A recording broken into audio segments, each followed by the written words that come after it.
I saw someone on here say that you can't be punk and be a Christian, and I'm here to tell you why that's objectively not true. Inspection of the ideologies of both groups proves not just that the belief systems are compatible, it's almost an inevitable crossover. I do get where the person who made that comment is coming from. Punk ideology is not at all compatible with what Christianity looks like as an overarching culture. There is not a single subversive, liberative, anarchist thing about what Christianity dominantly looks like. However, on researching this, I found a very interesting similarity between evangelical Christianity and punkness, and that is they are both super whitewashed. So much of the history of the genre has erased the contributions of people of color while ignoring all of the work that people of color put into creating the genre, from pure hell to Bad Brains to Death to polystyrene from X-ray specs. Basically, the culture and the genre would not be what it is without people of color. Further, both have imagery and ideology that has been corrupted by racists and fascists.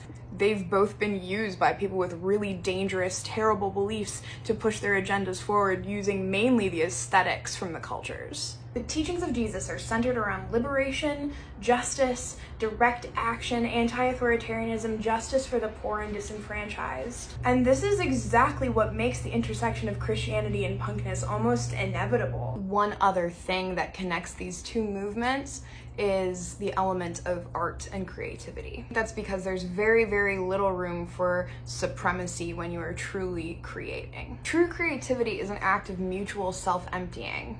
I observe and subvert, you receive and reciprocate, and there's really no profit to be had other than the mutual act of creating something new. Where supremacy conceals, art reveals. We create because we are liberating, and we are liberating because we create. What I'm saying is that the act of creation and creating art is essential to liberation, and both things are essential in both cultures when they're practiced in their truest forms.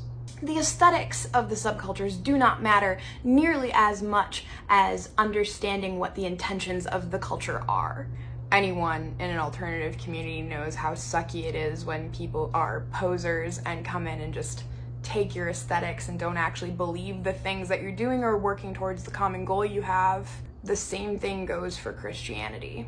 Doing things in the name of Jesus that are absolutely outside of the nature of the incarnation. There are way more of us sitting at this intersection of cultures than you'd think. I'm super, super proud to be sitting at that intersection.